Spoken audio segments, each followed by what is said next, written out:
Muy buen día para todos y todas, sean bienvenidos a nuestro módulo Las claves para bajar de peso y revertir la diabetes tipo 2.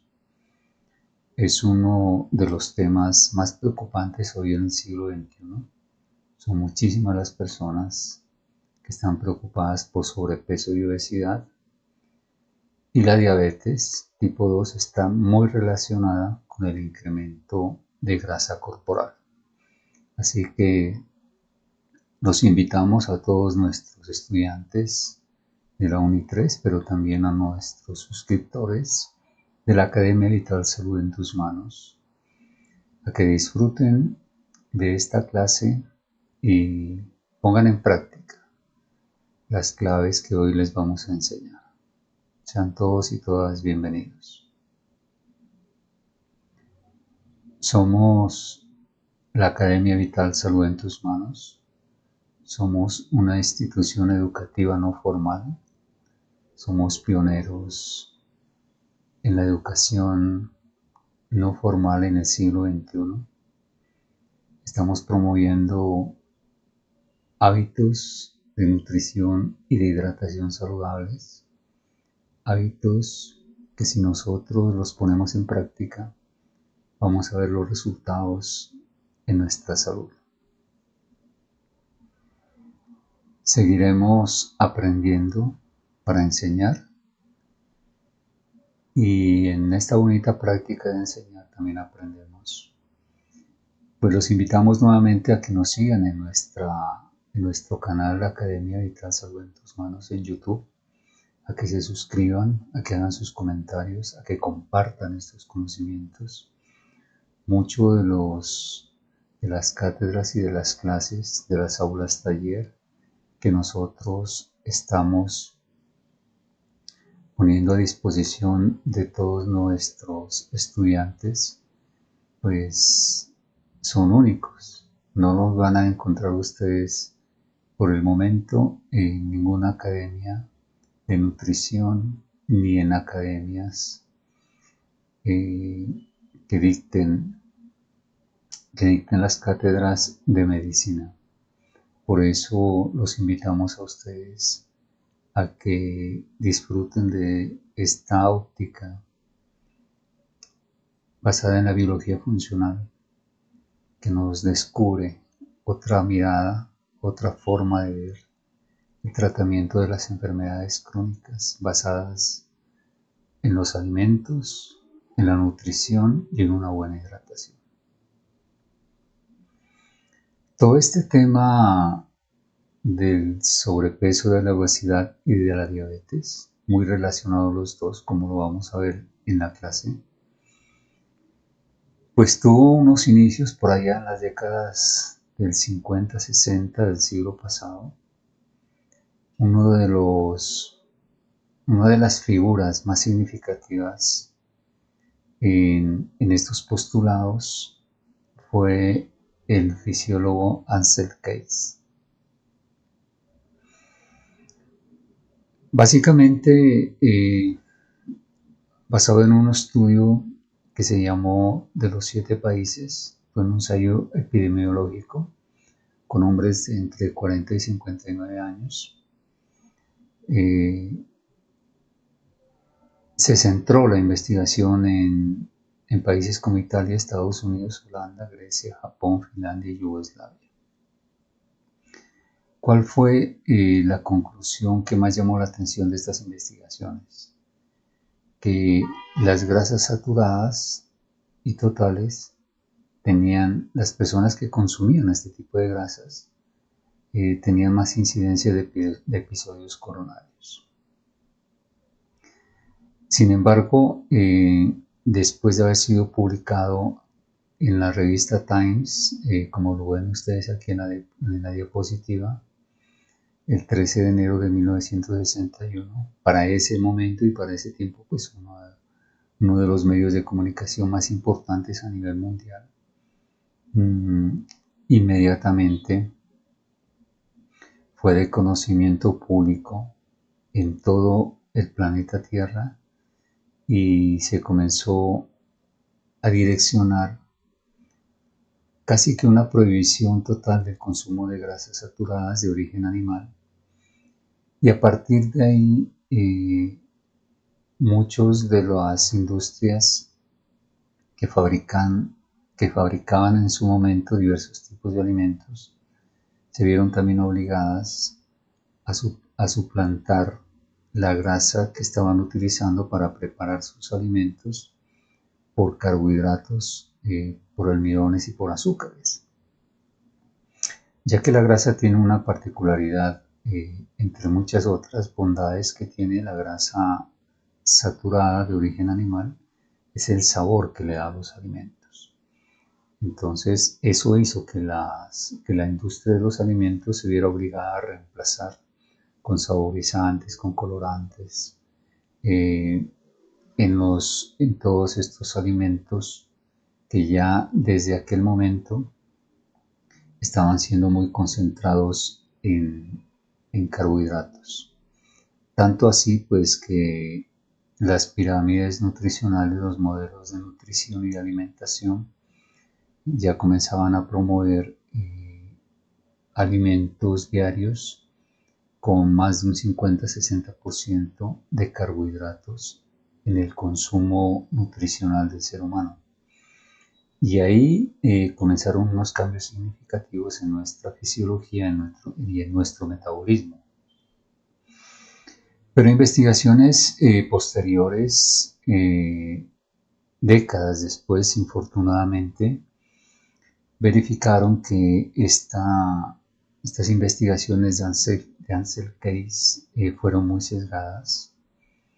El estudio se había hecho sobre 22 países, pero solo se tomaron 7. Y curiosamente, otros países que también entraban en este estudio epidemiológico, como Francia, Noruega, Dinamarca, Austria, el mismo Finlandia y Suiza, que tenían alto consumo de grasas saturadas, pues curiosamente tenían un bajo riesgo cardiovascular. Pero esta parte no se publicó, esta parte no se dijo, esta parte se ocultó. Solo se asoció en los países como Estados Unidos, como Japón, Holanda, Italia y Yugoslavia, el consumo de proteínas, el consumo de grasas saturadas y de grasas totales, que de una u otra manera estaban coincidiendo con episodios coronarios en las personas que habían sido sujetos del ensayo epidemiológico. Y aquí comienza una tergiversación, comienza toda una batalla contra el uso de las grasas saturadas. Y otro de las falencias del estudio realizado por Ansel Keys nos decía que de los 12.000 participantes solo se evaluó la ingesta real del 3.9%. Realmente muy mínimo, ¿sí? Tomar de todo el trabajo que ellos habían hecho, solo el 3.9% de las participantes. Pero bueno, todo esto derivó en que, ya después de publicado en la revista Time, en todo un paradigma en contra del consumo de grasas saturadas. Entonces, todas las grasas animales, incluso las grasas como el aguacate, como el aceite de coco, como algunas grasas vegetales, también fueron objeto de esa persecución. Entonces, pero sobre todo las grasas animales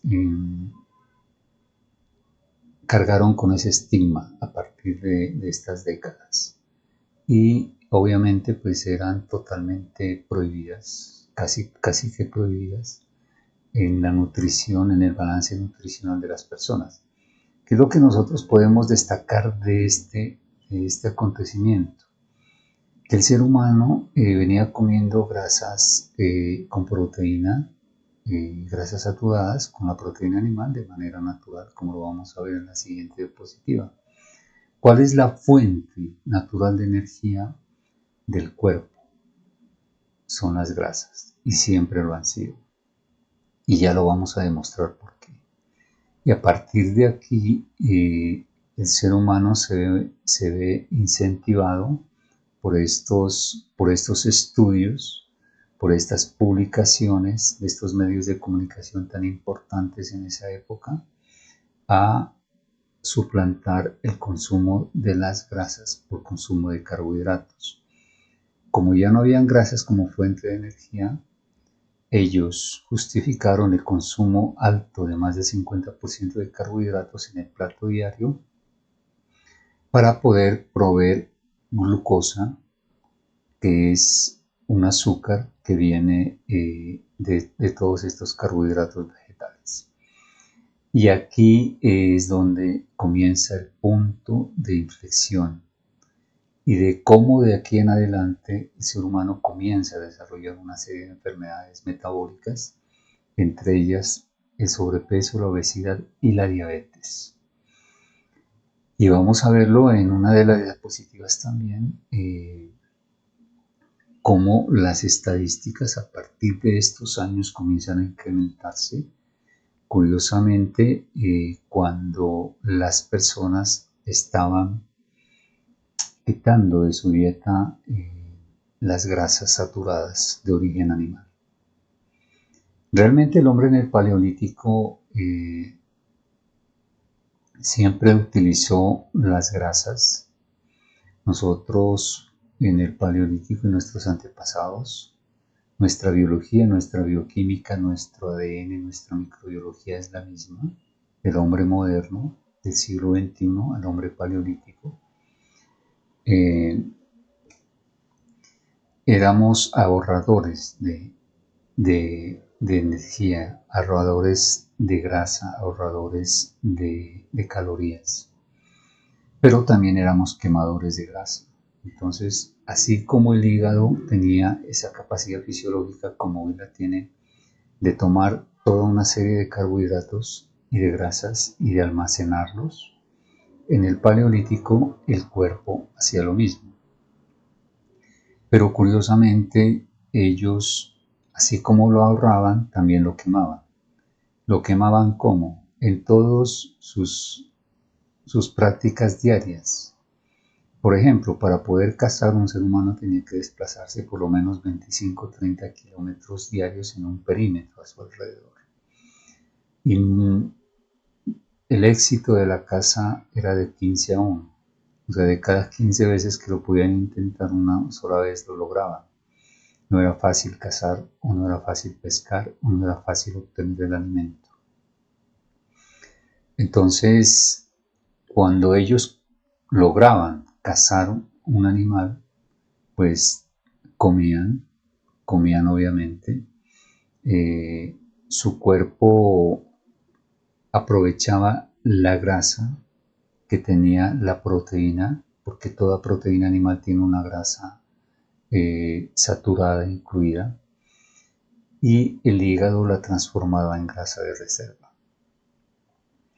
Igualmente ellos podían, algunos seres humanos ya en el Neolítico comenzaron a utilizar las cosechas, los granos, las siembras, y muchos de estos carbohidratos también el cuerpo los comenzó a transformar en grasa de reserva. Pero asimismo la quemaban, asimismo la gastaban, no simplemente la tenían guardada. Este fue un sistema de supervivencia del ser humano en todos estos tiempos de nuestros antepasados, cuando ellos se habían enfrentado a épocas de frío, a épocas de hambre, a las mismas estaciones, a 3, 4, 5 meses en donde el alimento escaseaba precisamente por la nieve, por el frío.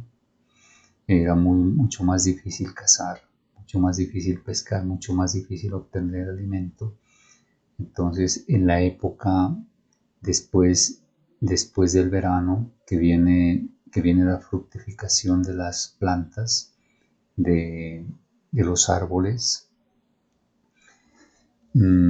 incluso de los frutos, de algunas raíces, de algunos tubérculos, de algunos tallos comestibles, pues ellos aprovechaban todo este alimento, subían de peso, incrementaban su grasa abdominal, incrementaban su peso, pero para prepararse precisamente para una época de hambre y de frío, y resguardarse también eh, de, de esa afección climática, porque si un ser humano en un clima a menos de 0 °C no tiene la grasa suficiente, puede morir por hipotermia. Entonces, miren qué inteligente era el cuerpo, cómo ellos instintivamente lo hacían y cómo ellos entendían que para otoño ya tenían que comenzar a subir de peso, tal y cual como lo hacen, por ejemplo, los osos cuando quieren hibernar.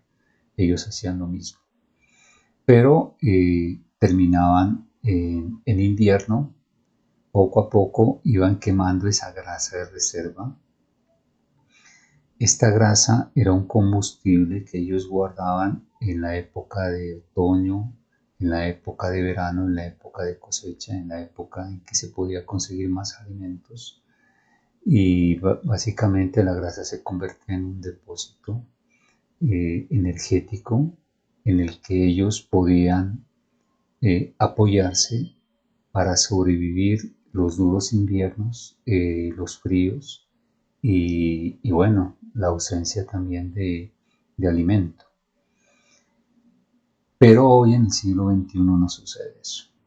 Hoy seguimos ahorrando grasa, pero el problema que hoy tenemos es que estamos comiendo más de 3 veces al día, estamos comiendo más de 3 kilogramos de alimento, estamos tomando más de 2 litros de agua y el cuerpo no quema todo este combustible que se está ingiriendo en forma de carbohidrato.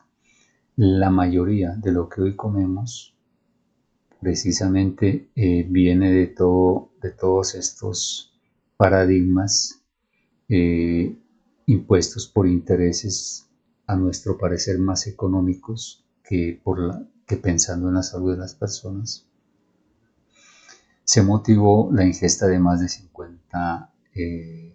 el 50% de nuestra alimentación de carbohidratos, de almidones, de harinas, de pastas, de verduras, de ensaladas, de frutas, de todos estos alimentos que son ricos en polisacáridos, en oligosacáridos, y en disacáridos y hasta en monosacáridos. Entonces, la diferencia es esa, que hoy el hígado sigue haciendo lo mismo, pero sigue guardando todas estas reservas y las personas están subiendo de peso. ¿Por qué siguen subiendo de peso? Simplemente porque no tienen todas estas actividades que tenía el ser humano antes, no queman estos depósitos de grasa, no lo queman, porque hoy obtenemos el alimento de una manera mucho más fácil. Hoy no tenemos que salir a cazar, no tenemos que salir a pescar, no tenemos que aguantar 3, 4, 5 días sin comer como lo hacían nuestros antepasados. No estamos, aunque las personas que vivan en estos climas donde hay estaciones, pues siguen teniendo las fuentes de alimentos en los supermercados de mediana a grande o pequeña superficie. O sea, el alimento está disponible todos los días del año, pero la mayor disponibilidad de esos alimentos son precisamente carbohidratos. Esa es la diferencia. Esa es la diferencia. La insulina, que es una hormona del ahorro que nos permitió sobrevivir durante todas estas épocas tan difíciles que vivió el ser humano, hoy sigue haciendo lo mismo, sigue ahorrando. El cuerpo no trata de desperdiciar nada. El mensaje que le estamos dando a nuestro organismo y a nuestro hipotálamo es que tenemos que seguir guardando carbohidratos en forma de grasa, y de ahí que muchos países hoy ya tienen prácticamente índices en su población de más de 50-60% de sobrepeso y obesidad. Esta grasa que el cuerpo está terminando de guardar en el abdomen, todos, si nosotros comemos, por ejemplo, si nos vamos de vacaciones, estamos 10, 15 días, nos desordenamos en nuestra forma de alimentación, o todos los días estamos comiendo carbohidratos, vamos a comenzar a guardar grasa abdominal. Es la primera evidencia de que ya hay un desorden metabólico. Esta grasa abdominal, si nosotros tenemos un periodo casi de 60 días de 2 meses para poderla quemar, está ahí de reserva, la podíamos quemar. Y el organismo volvería a su estado fisiológico y metabólico normal. Pero ¿qué sucede? Que generalmente, como seguimos comiendo de la misma manera, como comemos 3, 4, 5 veces al día, como seguimos comiendo las mismas cantidades de carbohidratos, pues simplemente esta grasa no se quema, no se utiliza. Y pasan más de 3, 4, 5 meses, 1 año, 2 años, 10, 15, 20, 30 años. Cuando la grasa pasa un periodo de 60 días, la grasa simplemente no está recirculando en todo nuestro sistema metabólico. Esta grasa se inflama y se vuelve tóxica. Por eso es que el cuerpo no la usa como reserva de energía, porque nuestro cerebro, nuestro hipotálamo sabe que esta grasa, que ya se ha convertido en tóxica, después de 3, 5, 10 meses, 5, 10, 15, 20 años de estar ahí, si la utiliza como fuente de energía, pues simplemente va a haber unos desórdenes metabólicos muy fuertes. Ese es el argumento y esa es la tesis que se maneja. Entonces, esta grasa acumulada se vuelve tóxica si nosotros llevamos normalmente una forma de alimentación saludable, como la que nosotros proponemos en Vital Salud en tus manos, con nuestro sistema Bio Vital, pues vamos a tener un periodo por lo menos de 2 meses para poder quemar esta grasa abdominal y que no nos inflame ni sea una fuente de toxinas para nuestro cuerpo. El doctor Adrián Gaspar, que es un médico argentino especialista en longevidad, plantea entre sus argumentos que en el hipotálamo hay un ponderostato que controla el peso del cuerpo. Esto funciona como un termostato, según la hipótesis del doctor. ¿Qué quiere decir eso? Que si una persona lleva 10, 20 años con un sobrepeso continuo, el cerebro ha recibido durante esos 10, 20 o 30 años la orden de ahorrar. El cerebro está pensando siempre en ahorrar. Y es ahí donde se modifica el ponderostato. Si nosotros medimos unos 70 y pesamos 70 kilogramos y la persona comenzó a subir de peso por ahí a la edad de 20 años y cuando ya tiene 40, esa persona subió de peso a 90 kilos. Tiene un sobrepeso de 20 kilogramos. Este ponderostato se modifica internamente, como lo haría un termostato, y él manda un mensaje al cuerpo de que ya el cuerpo está condicionado a un peso promedio, no el normal que debería tener de 70 kilogramos, sino de 90. ¿Sí? Entonces, ¿por qué es importante este argumento? Porque pues hay muchas personas que se hacen cirugías bariátricas, ¿sí?, para poder bajar de peso, que entre otras cosas son muy invasivas y que nosotros pensamos que no es la solución para bajar de peso. Porque si bien la cirugía lo que hace es tomar toda esta grasa, en este caso una grasa abdominal, ¿sí? Extraerla de esta zona. No se está operando ese ponderostato que tiene en el cerebro esta persona que ha llevado 15, 20 años de obesidad. Entonces, el cerebro está condicionado a almacenar grasas. Y una vez termine la cirugía, en poco tiempo el cerebro va a seguir dando la misma orden a esta persona que se hizo esta cirugía bariátrica. Por eso es que después de estas cirugías las personas tienden a volver a subir de peso, precisamente porque este ponderostato ya tiene acondicionado desde el hipotálamo a todo el organismo, a todas nuestras células lipídicas para que almacenen más grasa.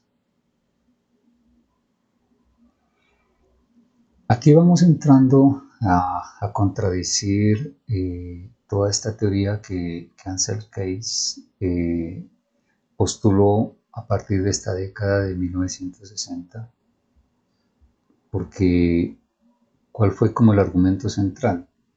De que en algunas de los cortes histológicos que se hacían de las arterias se encontraban estas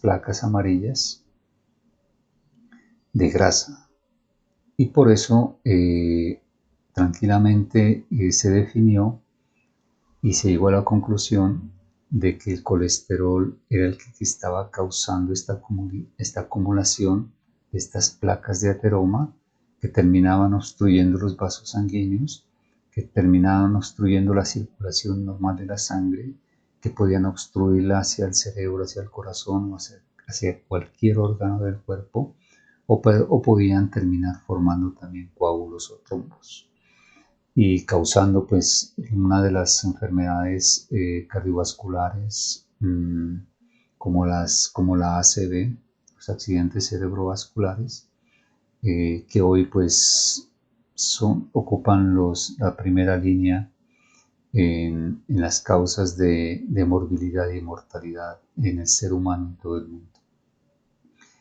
Entonces, basados en ese argumento, infundiendo ese miedo y ese temor a las personas para que no consuman el colesterol, incluso muchos le llegaron a apodar al doctor Ansel Keys Mr. Colesterol, precisamente por esta afrenta que él hacía a las grasas saturadas y que en el fondo no tenía ningún argumento válido. Entonces, ¿qué se ha ido encontrando en los últimos estudios ya de una manera mucho más científica y obviamente desprendida de todos estos intereses de la industria tanto alimenticia como de las farmacéuticas?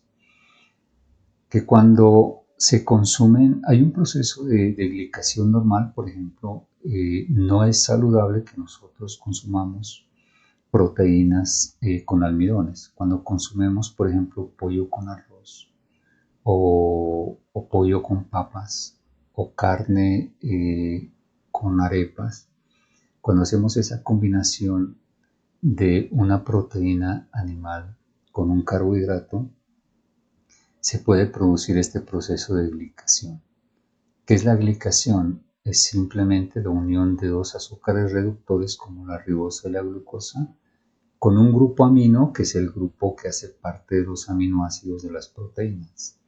Entonces se forma estas moléculas, son proteínas conjugadas que se adhieren al endotelio de los vasos sanguíneos, como lo vemos aquí, que entre otras cosas también degradan el colágeno que tiene el endotelio y debilita la pared del vaso sanguíneo. El colágeno es fundamental en el revestimiento interno de nuestros vasos sanguíneos. Imagínense si tenemos nosotros estas proteínas conjugadas que están afectando el endotelio, pues ¿qué vamos a tener? Una posible ruptura de los mismos vasos sanguíneos, una formación de trombos, una formación de coágulos.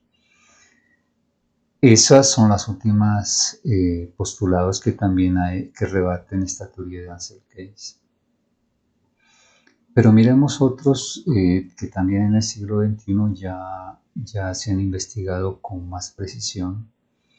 ¿Qué es lo, aparte de estas proteínas conjugadas, que también puede lesionar el endotelio de los vasos sanguíneos, especialmente de las arterias?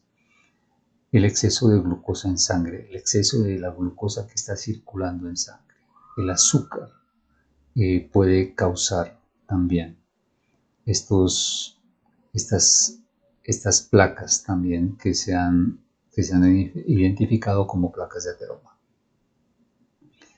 Las personas que consumen tabaco también, ya estas nanopartículas tanto del tabaco como de la cocaína afectan el endotelio de los vasos sanguíneos. La presión biomecánica a la que se ven sujetos también internamente por las leyes hidráulicas que tienen nuestros vasos sanguíneos, por la sangre que está circulando, también obviamente esto tiene un desgaste ya con el tiempo, ya con la edad, se van desgastando. Y si no tenemos una buena hidratación y una buena nutrición, pues los vamos a desgastar mucho más. Los altos niveles de cortisol también influyen en la lesión del endotelio. Acordémonos del estrés, acordémonos de la ansiedad, acordémonos de esos miedos, de esas depresiones, de cómo pueden subir la adrenalina, la noradrenalina, estas hormonas que inducen también a la producción, a la mayor producción de cortisol. Otra de las causas también es la vasculitis. Entonces miremos que aquí hay otras causas que no son necesariamente las grasas, que están controvertiendo lo que el doctor Ansel Keys hacía en sus postulados. Estos trombos que se forman aquí, miren la composición ya en los estudios en el siglo XXI, ya con los equipos de la medicina convencional, hemos encontrado pues que están compuestos por plaquetas, por glóbulos rojos también que asisten aquí, igualmente glóbulos blancos, fibrinógeno, fibrina, colágeno, linfocitos, células lisas, elastina, calcio, colesterol libre también. Este colesterol se ha encontrado aquí libre, pero es el colesterol que hace parte de las membranas de los glóbulos rojos que llegan aquí a tratar de formar este trombo cuando ha habido una lesión en el endotelio del vaso sanguíneo. Y asisten también unas células especiales llamadas EPC, que son células progenitoras endoteliales, que se producen también en la médula de los huesos. Y cuando hay estas lesiones, estas células salen al torrente sanguíneo y vienen aquí para reconstruir este tejido. Ellas forman nuevamente, estos tejidos están formados por unidades de células. No hay aquí, digamos, paredes celulares de 2, 3, 5, 10 capas de células, sino es una sola capa endotelial de células. Y precisamente ya la reconformación, la reformación de este tejido interno lo hacen especialmente estas células endoteliales progenitoras. Pero además que se ha encontrado aquí, se ha encontrado algo muy importante, que hay una lipoproteína que se ha encontrado en estos trombos que no está precisamente formada por LDL. Entre los postulados del Dr. Ansel Keys se fue definiendo que el colesterol malo llamado LDL era el causante de estas placas de ateroma. Pero ya investigando con más detalle la bioquímica de la composición de estas placas, se encontraron que eran lipoproteínas A muy similares a la composición química del LDL. Y eso hace la diferencia y que tiene otra función y que no es el mismo LDL. En apariencia sí, pero en estructura bioquímica no. Entonces, todo el tiempo que hemos hablado del colesterol malo como el colesterol LDL, pues básicamente hemos estado muy equivocados. En estas placas de ateroma prácticamente nunca se ha encontrado LDL. El LDL es ausente. Así que miremos la diferencia entre lo que hoy se está postulando al año 2025 frente a los postulados que tenía el Dr. Ansel Keys en 1960. Definitivamente la insulina es un sensor de nutrientes. La insulina es capaz de detectar la entrada de nutrientes al organismo, a las mismas células, y ese sensor está comunicado con el hipotálamo. La teoría dice que la obesidad y la diabetes están siendo causadas por una gran cantidad de insulina disparada en sangre. Por cada molécula de insulina, de glucosa que entra a nuestro cuerpo por el exceso de carbohidratos que estamos comiendo, debe haber una molécula transportadora que se llama insulina, que es la encargada, que se produce en el páncreas y que es la encargada de llevar la glucosa a cada una de las células. Las células tienen receptores para la insulina, todas tienen sus receptores. Pero el exceso de glucosa está disparando los niveles de insulina. Realmente el cuerpo no necesita tantos niveles de glucosa en sangre como no necesita niveles tan altos de hiperinsulinemia, de insulina tan altos. Entonces las células se vuelven resistentes. Ellas, por un sistema biológico de defensa, ellas toman la glucosa que necesitan, pero nada más. Entonces cierran sus compuertas, cierran sus enlaces a estas moléculas de insulina que están circulando por el torrente sanguíneo, y aquí se comienza a causar resistencia a la insulina. Pero no solo hay resistencia a la insulina, hay también resistencia a la entrada de otros nutrientes que también están en el torrente sanguíneo. Por eso una célula que desarrolla resistencia a la insulina es una célula que puede entrar en procesos de desnutrición, tejidos, órganos que pueden entrar en procesos de desnutrición porque están siendo sensibles a la insulina, se vuelven resistentes a la insulina. Entonces estamos viviendo prácticamente una epidemia de insulina. Las personas que tienen sobrepeso y obesidad están sufriendo esta disfunción metabólica en todo su organismo. Aquí vemos las estadísticas. El semestre pasado nosotros habíamos hecho parte de esta exposición y la traemos a este semestre ya con otros argumentos mucho más prácticos para que ustedes los tengan en cuenta.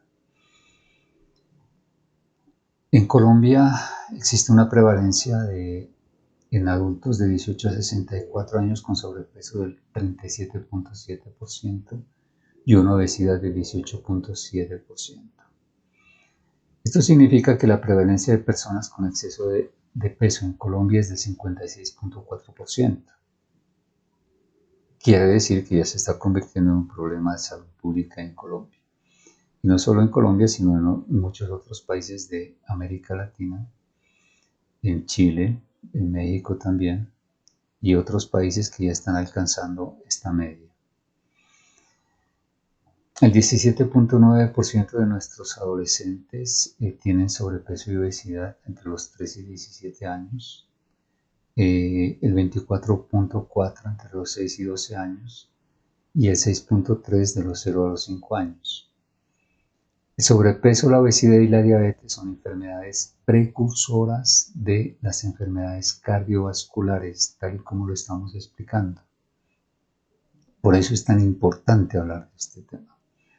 Aquí tendríamos que también hablar de hipertensión, pero vamos a hacer un capítulo aparte. Pero realmente el sobrepeso, la obesidad y la diabetes están causando una disfunción, ¿no? Hoy le llamamos síndrome metabólico, ¿sí?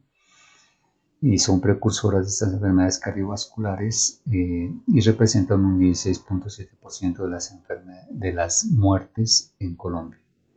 Aquí está la fuente para que ustedes la consulten. La diabetes mellitus, las estadísticas también son muy preocupantes. Se estima que 1 de cada 10 personas en Colombia sufre de esta enfermedad, alrededor de 5 millones de colombianos. En la actualidad es una de las principales causas de fallecimiento en personas entre los 30 y 70 años. Favorece la aparición de infartos del corazón, trombosis cerebral, amputaciones de las extremidades inferiores y deterioro de la función renal, hasta el punto en que las personas pueden necesitar diálisis para continuar viviendo. En Colombia se reportaron para el año pasado 1.294.940 personas diagnosticadas con diabetes y con mayor prevalencia en Bogotá, Antioquia y Valle del Cauca. En general, en el país las mujeres son las más afectadas por la enfermedad, representando el 59.54% de los casos totales. Preocupantes las dos estadísticas de tanto del sobrepeso y la obesidad como de la diabetes mellitus o de la diabetes tipo 2. Y aquí llegamos a este cuadro donde nosotros hacemos una explicación basada en el libro del doctor Jason Fung. El libro se llama Prevenir y reversar la diabetes tipo 2 de forma natural. Uno de los trabajos escritos que nos ha llamado muchísimo la atención y por eso lo exponemos en esta diapositiva y lo tratamos de resumir de esta manera. ¿Qué sucede? Que hoy las dietas que tiene el ser humano, la mayoría de las que ustedes pueden encontrar, de las diversas formas de alimentación que hay, más del 50% son carbohidratos. Este exceso de carbohidratos el hígado no lo desperdicia. El hígado convierte estos carbohidratos en grasas. Este proceso se llama lipogénesis de novo. De novo, ¿por qué? Porque el mismo hígado lo hace. Luego guarda estos carbohidratos en forma de triglicéridos. Eso por una parte.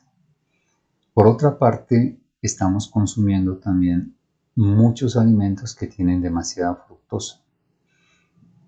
La fructosa solo el hígado la puede metabolizar. Ningún otro órgano del cuerpo puede hacerlo, como las bebidas carbonatadas, las frutas de conserva, productos horneados, los jarabes de maíz, las melazas, las jaleas, el azúcar blanco y moreno, etc.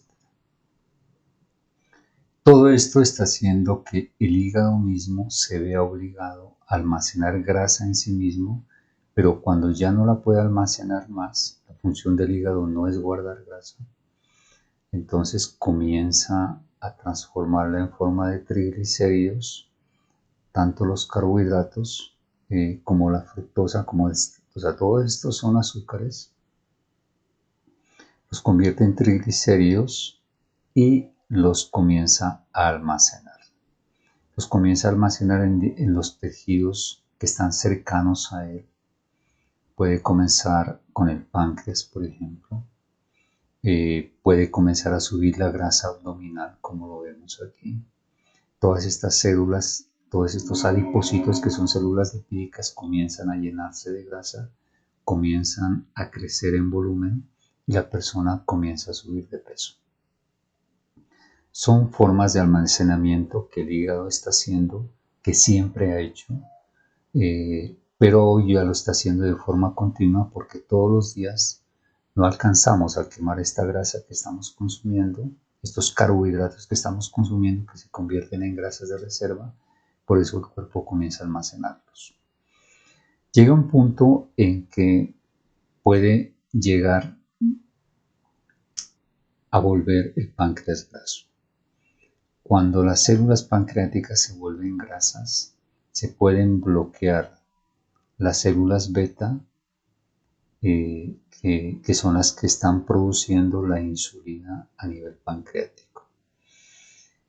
Cuando la persona ha venido desarrollando una obesidad continua y sigue comiendo de la misma manera las mismas cantidades de carbohidratos diariamente, ya tiene grasa abdominal de hecho, lo más posible es que aparte de que tenga un hígado graso, también tenga un páncreas graso.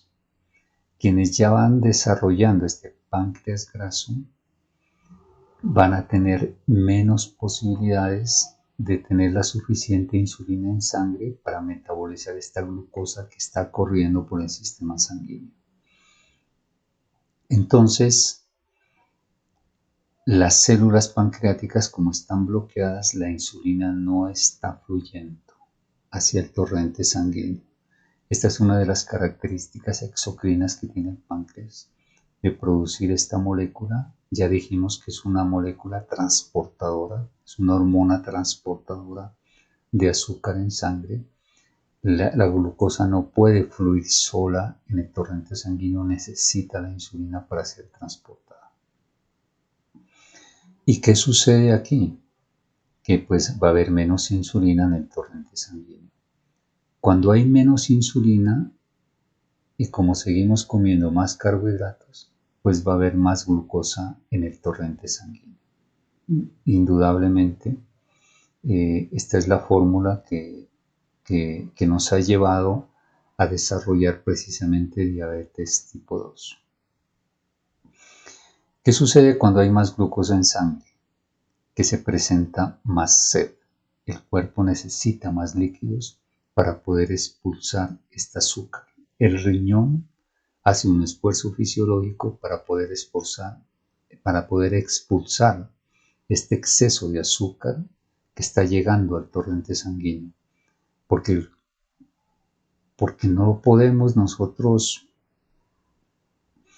no puede nuestro sistema fisiológico equilibrar estos niveles altos de glucosa. Entonces, ¿qué sucede? Pues que el riñón trata de hacer un esfuerzo fisiológico para equilibrar este daño que le estamos haciendo a nuestro sistema circulatorio por el alto consumo de carbohidratos que tenemos a diario. Esto hace que incremente la orina, esto también hace que se incremente el cansancio y la debilidad, que son síntomas típicos de los diabéticos tipo 2. Entonces miren hasta qué punto hemos llegado. Si por ejemplo un paciente que ya lleva 10, 15, 20 años con grasa abdominal, nunca se le ha hecho exámenes de sangre, nunca se le detectó los niveles de glucosa, de insulina en sangre, llega a este estado en que el páncreas se vuelve graso y comienza a producir menos niveles de insulina, o ya se bloquea totalmente la producción de insulina y va al médico. El diagnóstico que le puede hacer el profesional en salud, el médico o el especialista, es que esta persona es diabética tipo 1, no tipo 2, sino tipo 1. ¿Por qué? Porque el páncreas no está produciendo la insulina que debería producir. Entonces, es un concepto erróneo diagnosticar un paciente de esta manera. Obviamente no es, digamos que no es culpa del médico, porque simplemente lo que el médico está diagnosticando es que el páncreas no está produciendo insulina y eso fisiológicamente se le denomina diabetes tipo 1. Pero realmente lo que tiene es una diabetes tipo 2 y además la causa fundamental de todo esto, ¿cuál es? Pues el exceso de grasa por el alto consumo de carbohidratos, porque obligó al hígado a acumular todo este exceso de grasa en todos los tejidos, en todos los órganos que están en nuestro abdomen y entre esos el páncreas. Y por eso vemos los efectos metabólicos y fisiológicos en el cuerpo, causando precisamente la diabetes tipo 2.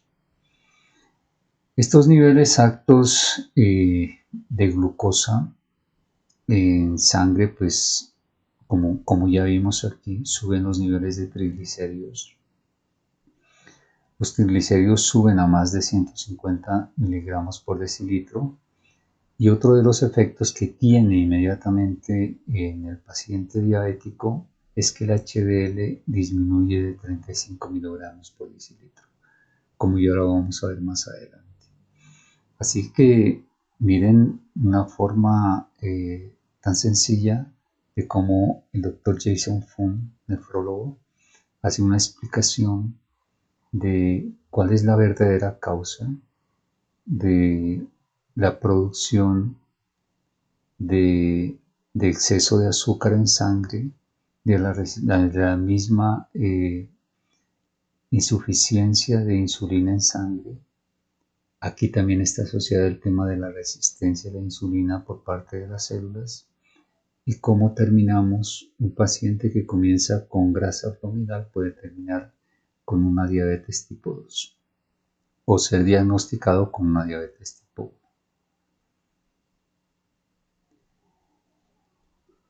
Que el control de azúcar con insulina nos sube de peso. Normalmente, ¿qué se hace? Los pacientes, este es un cuadro clínico que se repite muchísimo en todos los pacientes que le aplican insulina. Se trata de controlar el azúcar, la glucosa, que está corriendo por el torrente sanguíneo, con la insulina, aplicando la insulina, inyectando la insulina, que precisamente no está produciendo el páncreas. Pero, ¿qué hace el cuerpo? O sea, estamos llevando la glucosa que está circulando, ese exceso de azúcar, en un examen de glicemia puede estar en 180, 200, 220. Ese exceso de azúcar en sangre lo estamos llevando nuevamente al hígado para que se convierta con esta insulina en grasa de reserva.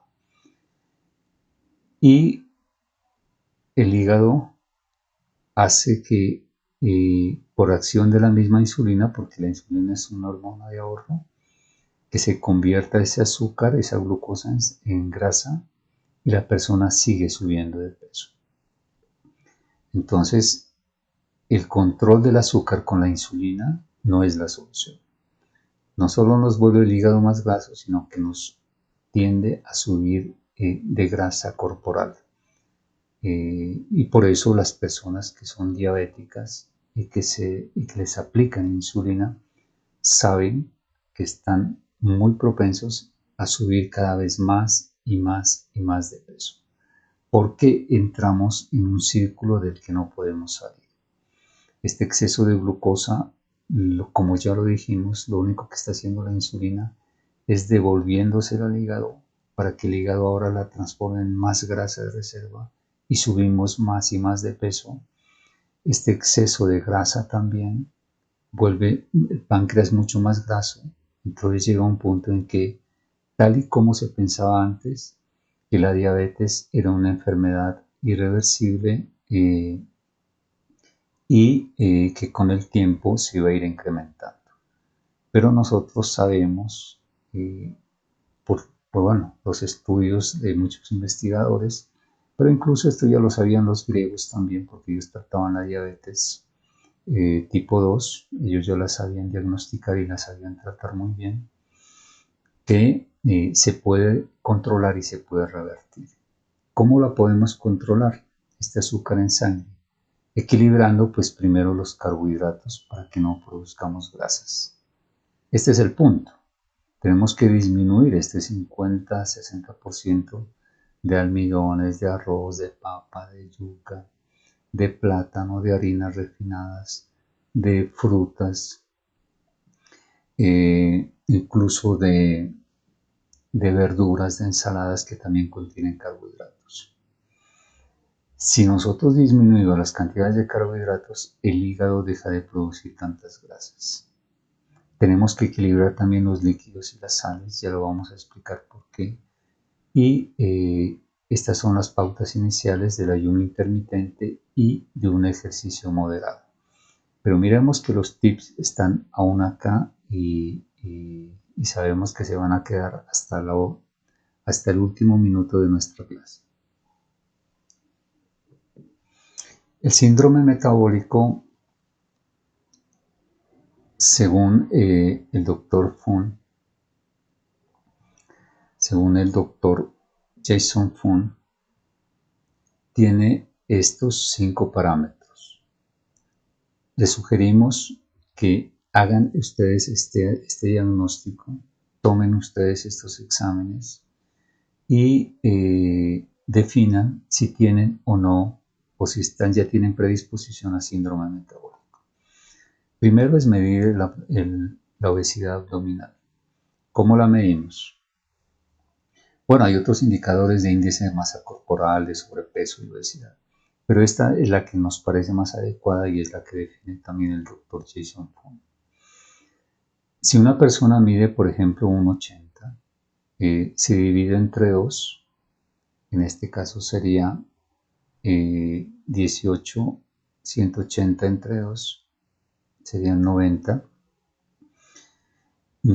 centímetros debería tener una persona que tiene esa altura de 1,80 en su perímetro abdominal.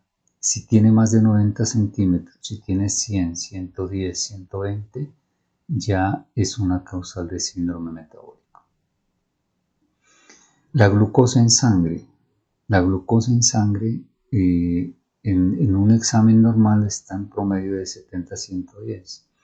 Pero una persona con predisposición a síndrome metabólico puede tener el azúcar en sangre mayor de 120. Puede estar en 130, 140, 160, 180. Curiosamente, yo hago un paréntesis aquí porque los libros de fisiología, por allá de los años 60 o 70, daban unos rangos más altos para diagnosticar a un paciente diabético. Oscilaban entre 70 a 130, 140, aún más altos todavía. Y con el tiempo fueron bajando a 150, después a 140, después a 130. Hoy un médico puede diagnosticar a un paciente diabético con una glucosa en sangre en ayunas de 130 miligramos por decilitro.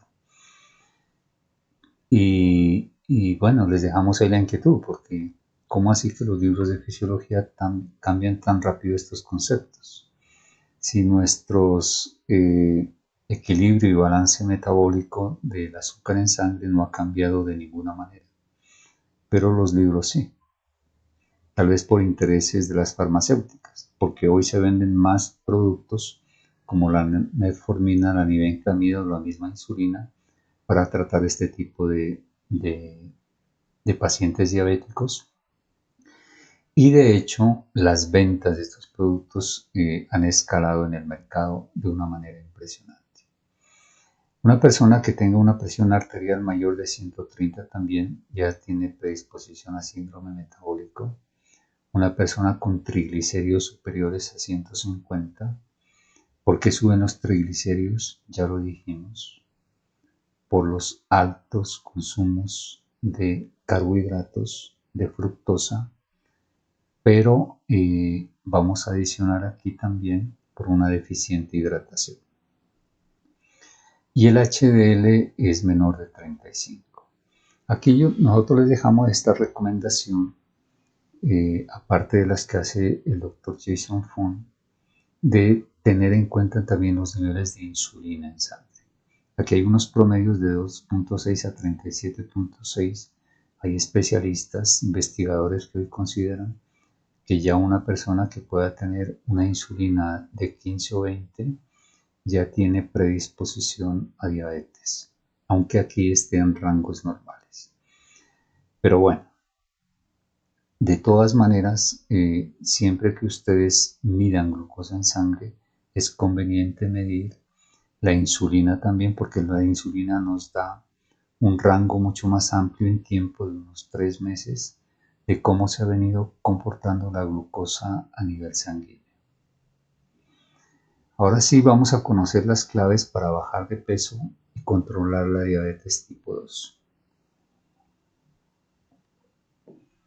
¿Qué es lo primero que tenemos?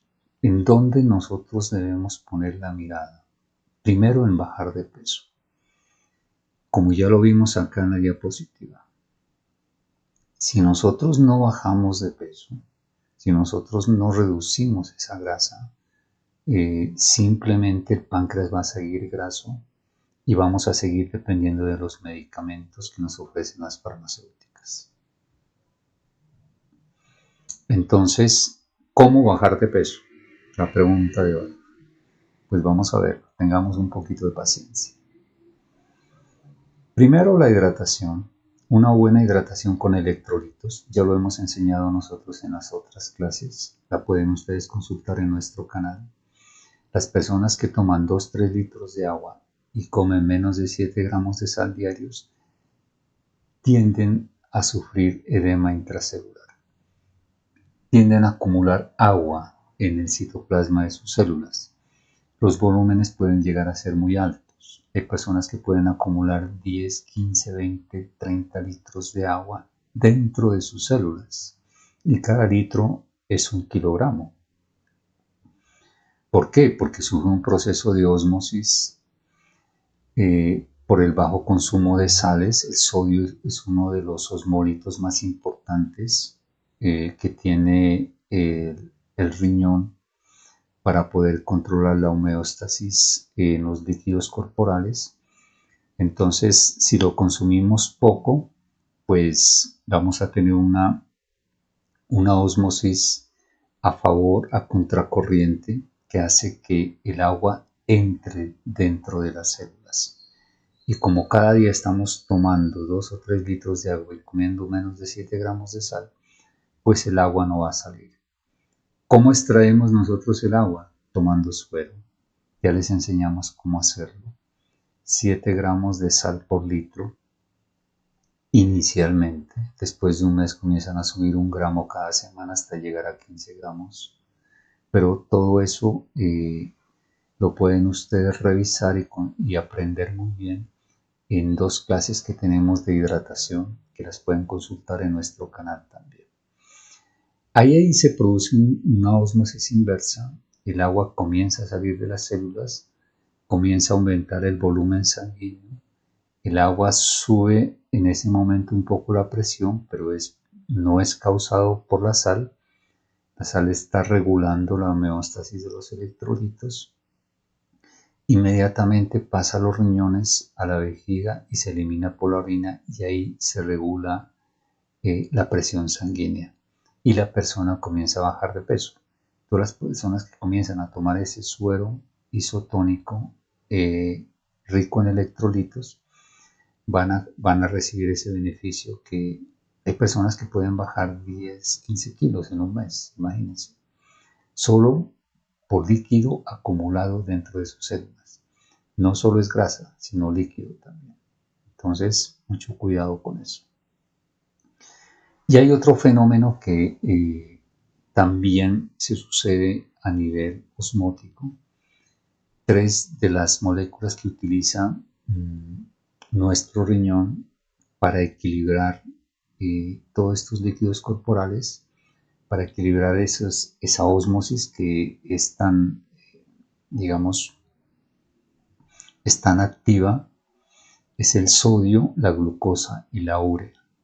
Como estamos consumiendo, las personas que consumen poco sodio, poca sal, toman mucha agua, el sodio se diluye en el líquido extracelular y cuando hay poco sodio, el cuerpo se ve obligado o bien a tomar glucosa o a producir más urea para controlar precisamente el estado osmótico de los líquidos corporales. ¿Qué les parece?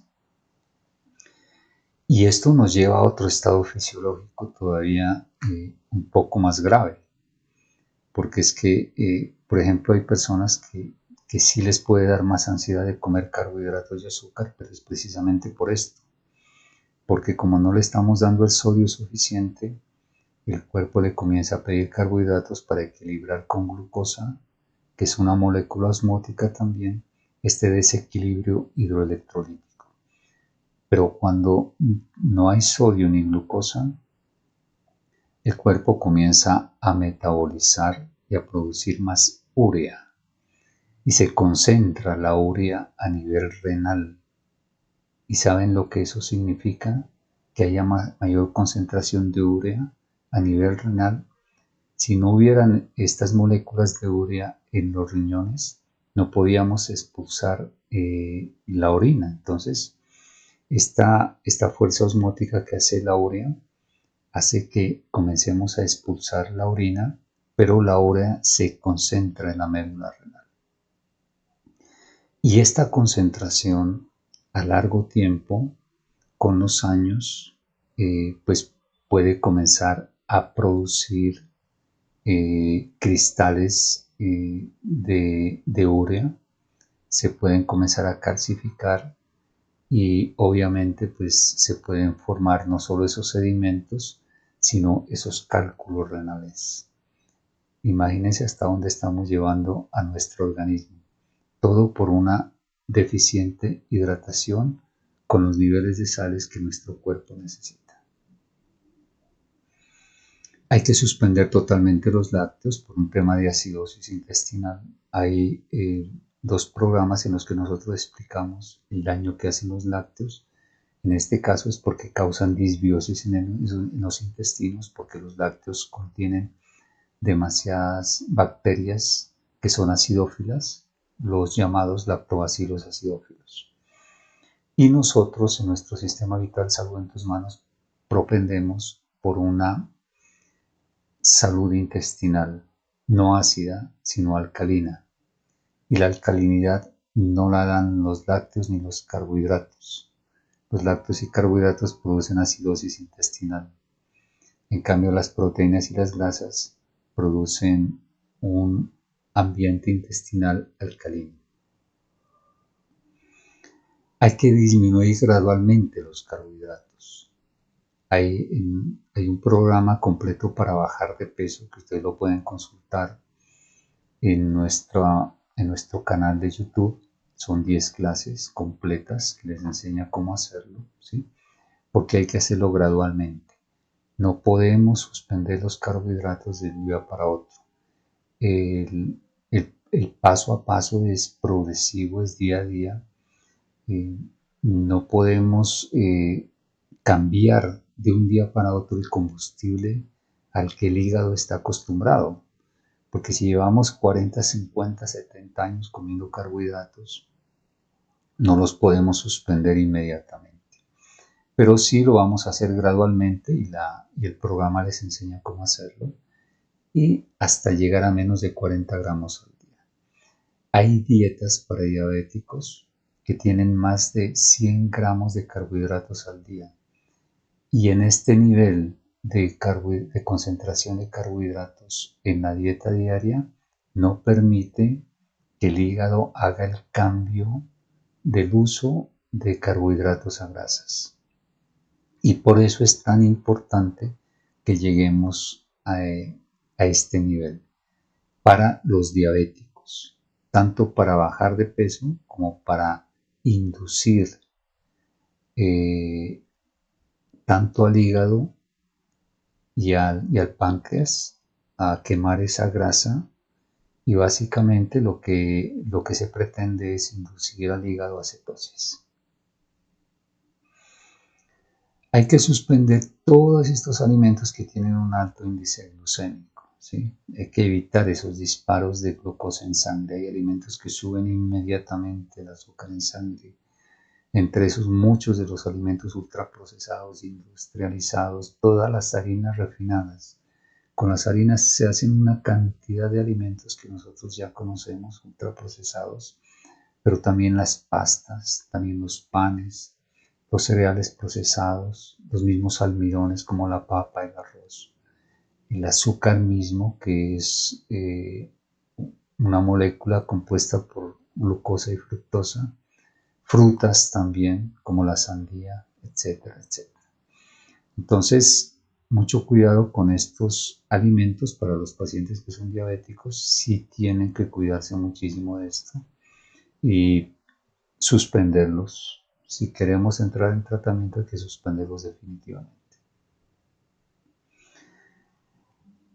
Pero miremos también alimentos que son ricos en fructosa y que nosotros son ultraprocesados, pero poco los conocemos. Todas las bebidas carbonatadas, absolutamente todas, las que ustedes miran en esta diapositiva, son ricas en fructosa, así que debemos evitarlas.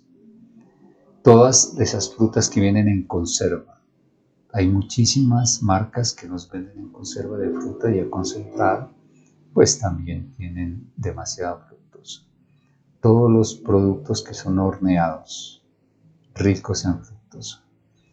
También muchísimos alimentos que son derivados del jarabe de maíz. Y con el jarabe de maíz se están preparando toda esta cantidad de alimentos que ustedes ven en la diapositiva y que muchas veces nosotros no percibimos que sean tan ricos en fructosa. Pero también el azúcar blanca y el azúcar morena. Es la sacarosa, es la misma azúcar compuesta por glucosa y fructosa. Indudablemente, pues todas las frutas también son ricas en fructosa y la melaza, que es el azúcar de caña, la miel de caña como la conocen en algunas partes. Entonces, todos estos alimentos que son ricos en fructosa debemos también evitarlos si queremos bajar de peso y si queremos recuperarnos de la diabetes. Ya lo dijimos por qué. Porque nuestro cuerpo no puede procesar la fructosa, solo lo hace el hígado. ¿Y el hígado qué hace con la fructosa? Convertirla en grasa. Así que cuando ustedes comen cualquiera de estos alimentos, en cualquiera de sus formas, en cualquiera de sus marcas, pues simplemente inducen a un hígado graso y a que el mismo hígado produzca grasa de reserva y aumentemos de peso. Hay que suspender todos los aceites vegetales de todas las marcas, de canola, de maíz, de soja. Cualquiera de estos que sean líquidos son aceites hidrogenados, son muy inflamatorios de la mucosa intestinal y nos hacen muchísimo daño. Muchos de ellos producen oxalatos también. Personas que tienen artritis o artrosis comienza a afectarles las articulaciones porque los oxalatos terminan en estas articulaciones inflamándolas. Entonces, esta recomendación no es opcional, no es sí o sí no, hay que suspenderlos definitivamente. Cada una de estas recomendaciones que estamos dando no son opcionales para nadie, para ninguna persona que quiera bajar de peso, ni ninguna persona que sea diabética. Entonces, sigamos las recomendaciones al pie de la letra. Esto es lo que exige el sistema vital salud en tus manos. Nosotros les enseñamos cómo hacerlo, pero ya la responsabilidad de su salud es de ustedes. En lugar de estos aceites, ¿qué vamos a utilizar? Pues mantequilla clarificada es el único producto, la mantequilla que viene de la leche de vaca. Le quitamos la caseína. Hay un tutorial que nosotros tenemos en una de nuestras aulas taller en la que les enseñamos a hacer la mantequilla clarificada. Cuando nosotros también de la mantequilla clarificada pueden ustedes preparar el ghee, que es el mismo proceso, pero la mantequilla más deshidratada, con un color caramelizado y un olor mucho más rico, mucho más concentrado, y que hoy se está utilizando también en alta cocina, pero que nosotros la podemos utilizar para preparar todos y cada uno de nuestros alimentos en todas las diversas formas en que podamos hacerlo. cocinado, guisado, asado, como nosotros queramos. ¿Qué queremos hacer con la mantequilla? Suplantar los carbohidratos. Todos estos carbohidratos que hemos comido acá, hay que irlos, cuando ya lleguemos a 40 gramos, igualmente se va induciendo el consumo y el cambio de combustible por parte del hígado. El hígado ya no va a utilizar tantos carbohidratos porque ya estaríamos en menos de 40 gramos, ¿sí? Como lo decimos aquí, ya no estamos comiendo todos estos alimentos, ya no hay un exceso de azúcar en sangre, entonces el hígado y las células, los millones de células que tiene nuestro cuerpo, pues van a necesitar otra fuente de energía. ¿Y cuál es esa fuente de energía? Pues los ácidos grasos, los triglicéridos, que vienen precisamente de un alimento como la leche de vaca. Le quitamos la caseína, que es lo que inflama, que es el proceso que hace la clarificación de la mantequilla. Quitar esta proteína que es tan inflamatoria y dejarnos solo la grasa. Hay una clase también solo de grasas que les enseña también cuáles grasas son saludables, cuáles grasas animales también pueden ustedes consumir, aparte de la mantequilla clarificada, y la pueden visitar en nuestro canal Vital Salud en tus manos. Por eso es importantísimo el cambio de combustible. Cuando nosotros logramos ese cambio en el hígado entra en un proceso de cetosis. O sea, deja precisamente, porque ya no tiene tantos carbohidratos, necesita fuente de energía y la fuente de energía la va a encontrar aquí, en la grasa. 1 gramo de grasa puede producir 9 calorías. 1 gramo de carbohidratos solo produce 4. O sea, es mucho más concentrado incluso el nivel energético que tienen las grasas. Y vienen en paquetes que se llaman triglicéridos. Por eso es importantísimo hacer esto. Porque cuando nosotros logramos llevar al hígado a cetosis, el hígado cambia su metabolismo, como lo vemos acá. Regresemos a esta diapositiva. Aquí el hígado cambia el metabolismo porque ya tenemos pocos carbohidratos. La fuente de energía para el hígado va a ser la grasa. Entonces comienza a quemar esta grasa que el mismo hígado tiene y después comienza a quemar toda esta grasa de reserva que teníamos acá, ¿sí? Miren qué tan importante es entrar en cetosis y darle el combustible adecuado que nuestro cuerpo necesita. Y es el mismo que ha tenido siempre, porque la proteína animal, toda proteína animal, pollo, carne, huevos, pescado, toda forma de proteína animal, tiene grasa saturada incluida, todas, ¿sí? Y siempre el cuerpo ha funcionado así. O sea, nosotros siempre estábamos prácticamente en cetosis. Nunca nuestra fuente natural de los alimentos fueron los carbohidratos. Nunca lo fueron. Fueron de manera accesoria, de manera eventual. Nos salvaban, sí, pero el uso diario energético de nuestro cuerpo siempre fueron las grasas saturadas de origen animal. Bueno, y por eso es tan importante tomar el hábito de comenzar a consumir mantequilla clarificada. En la media mañana, en la media tarde. Si no nos gusta el café, si nos hace mal el café, lo pueden hacer con aromática, con té, con chocolate o la mantequilla sola en un medio vasito no más de 50 centímetros. Diluyen una cucharadita de mantequilla y se la toman. Va a ser mucho más energizante. Ustedes van a sentir el cambio. En lugar de estar tomando esos tentempiés de comidas rápidas, de ensaladas de frutas, etc. ¿Sí? Pues solo con que se tomen esto les va a quitar el apetito y les va a dar mucha más energía y va a seguir induciendo y manteniendo el hígado en cetosis para que no volvamos a ese desbalance metabólico que teníamos antes cuando comíamos demasiados carbohidratos. Nosotros sugerimos que las personas que tengan sobrepeso y obesidad no hagan ejercicio con esfuerzo cardiovascular. No es conveniente, no es saludable para el cuerpo. ¿Por qué? Por una razón muy importante. Una persona que mide, digamos una mujer que mida 1,60 y que esté pesando 90 kilos, que tenga 30 kilogramos más de sobrepeso, su corazón está haciendo un esfuerzo cardiovascular de 30 kilogramos más para poder bombear la sangre y poder llevar el oxígeno y los nutrientes a todo el organismo. 30 kilogramos más.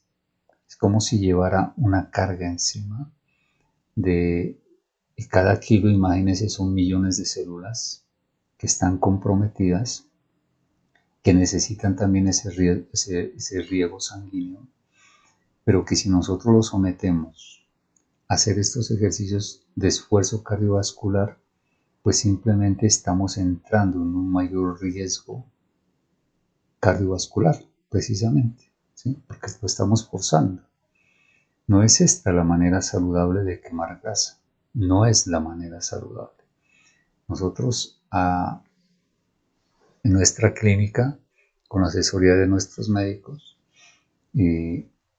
no les permitimos a los pacientes que hagan estos ejercicios, que sí hagan otros ejercicios como los que ya vamos a ver ahorita, pero no estos que impliquen este riesgo cardiovascular, porque estamos sobreesforzando el corazón, estamos sobreesforzando nuestro sistema circulatorio y no es la manera más saludable para quemar la grasa. Ya lo aprendimos cómo hacerlo. Entonces, no nos sometamos a este cambio de esfuerzo cardiovascular que nos puede llevar a un riesgo. O sea, un momento en que el corazón ya no puede más. Un momento en que el corazón ya no alcanza a tener esa potencia y ese sobreesfuerzo cardiovascular se puede duplicar o triplicar. Entonces, la recomendación es que no acudan ustedes a hacer este tipo de ejercicios con esfuerzo tan grande para nuestro corazón. Si es un joven, un adulto mayor, si tenemos que movernos, si podemos caminar. Caminar, por ejemplo, después del almuerzo es saludable porque estamos quemando buena parte de las calorías que estamos consumiendo ahí mismo. Acordémonos que no solo se trata de almacenar, sino también de quemar. Podemos hacer ejercicios de estiramientos, flexibilidad, de coordinación, de equilibrio. Y hay unos ejercicios especiales que se llaman isométricos. Hay una clase en la que nosotros les enseñamos y está en nuestro canal y ustedes la pueden revisar. Que son ejercicios que no implican necesariamente riesgo cardiovascular, pero sí nos mantienen una masa muscular más saludable, más fuerte. Hay que esforzar los músculos sí hay que esforzarlos, pero hay que reacondicionarlos, porque una masa muscular saludable también nos ayuda a regular niveles de insulina como niveles de cortisol y produce de manera natural endorfinas que producen ese bienestar, esa tranquilidad, esa pausa que uno siente después de hacer un ejercicio, a pesar de que se siente cansado, siente ese bienestar en el organismo. Y los probióticos naturales son indispensables. Nosotros en nuestra tienda de la Academia Vital Salud en tus Manos diseñamos un probiótico especial para bajar de peso, hecho de manzanas y de dos verduras especiales para eso, y que está dando muy buenos resultados. Este vinagre se toma 10, 15, 20, 30 centímetros, de acuerdo al paciente, 1 hora antes del almuerzo. Este vinagre es fundamental para recomponer la microbiota intestinal que ha sido lastimada por el exceso de carbohidratos y de lácteos que hemos consumido toda la vida. porque todos esos alimentos han acidificado nuestros intestinos. Y el pH ácido convierte nuestro organismo en un ambiente, motiva el crecimiento de una flora bacteriana también acidófila, que es la base de la inflamación intestinal crónica de bajo grado y que es la causa de una gran cantidad de enfermedades que hoy en el siglo XXI se han convertido en enfermedades crónicas no transmisibles. Entonces, quedan a disposición de, ahí ya al final ustedes tendrán nuestros contactos, quienes quieran adquirir estos productos, pero les advertimos que nosotros tenemos una clase también donde les enseñamos a hacer estos vinagres. Los vinagres que nosotros tenemos ya llevan muchos cultivos con madres de vinagre que se han venido preparando mes a mes y año tras año. Por eso son tan enriquecidos los que nosotros tenemos. Pero ustedes también pueden comenzar con sus propios cultivos. Hay una clase donde les enseñamos a hacerlo y la pueden encontrar en nuestro canal Vital Salud en tus manos. Este es un tips que nosotros no podemos pasarnos por alto. Es fundamental tener una microbiota equilibrada, alcalina, porque estas cepas de bacterias que ustedes encuentran en estos probióticos, de muchas frutas y verduras fermentadas, estas bacterias que hacen, pues nos nutren, toman los alimentos que nosotros comemos, la proteína y la grasa, y con ella fabrican una gran cantidad de nutrientes, no solo de vitamina K ni de vitamina B, sino muchísimos otros nutrientes que nuestro cuerpo necesita. Son un laboratorio microbiológico a nivel intestinal, el que nosotros estamos reformulando cuando tomamos estos probióticos naturales. De ninguna manera les sugerimos que tomen probióticos a base de lactobacilos, ya se lo dijimos.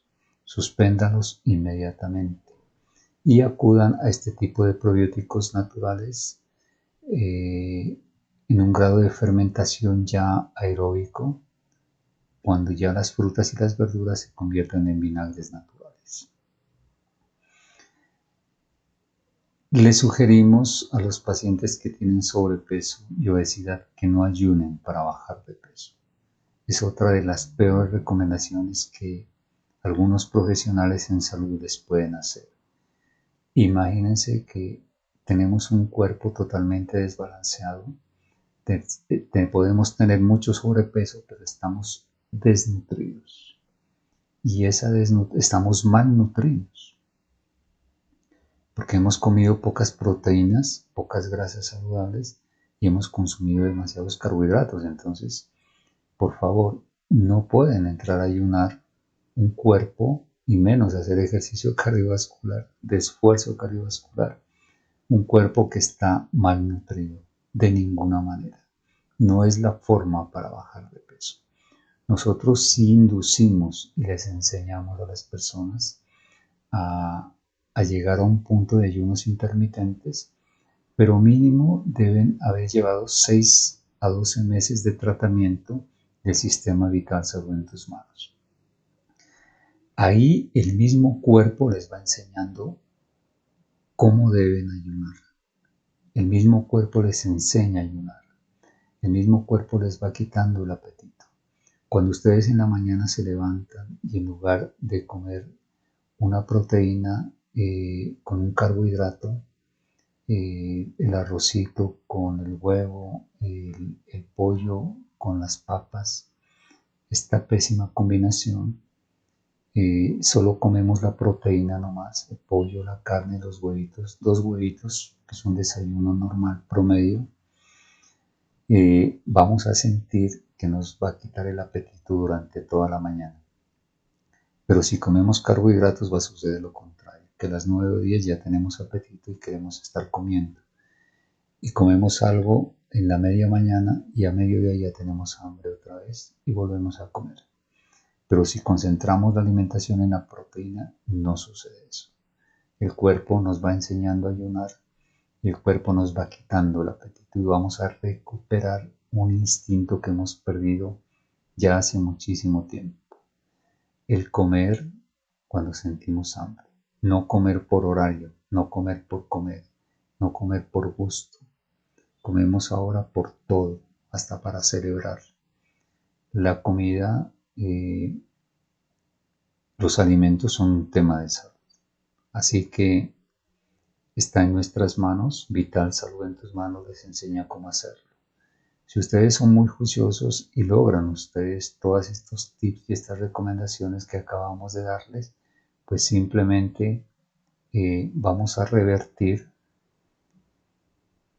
no solo el sobrepeso, sino la diabetes tipo 2, que son dos de las enfermedades metabólicas que hoy pues están ocupando un primer renglón no solo en morbilidad, sino en mortalidad a nivel mundial. Vital Salud en tus manos los invita a que visiten nuestro canal, a que compartan estos conocimientos, a que se los lleven a personas que estén en esas condiciones de sobrepeso y obesidad, que conozcan nuestros programas también, son gratuitos. Nuestro propósito es dar a conocer todo esto que parece tan extraordinario, derrotando esquemas y paradigmas y malos hábitos de nutrición y de hidratación que hace ya algunas pocas generaciones nos han impuesto, más por intereses comerciales de la industria de los alimentos y por intereses comerciales de las industrias farmacéuticas. Así que, como es nuestro lema, la salud está en sus manos. Nosotros les enseñamos cómo hacerlo. Un gusto estar con ustedes. Síganos visitando y compartan nuestras clases con sus amigos, con sus familiares, con conocidos, con todos. Vital Salud en tus manos. Desde la ciudad de Pasto los saluda. Muchas gracias.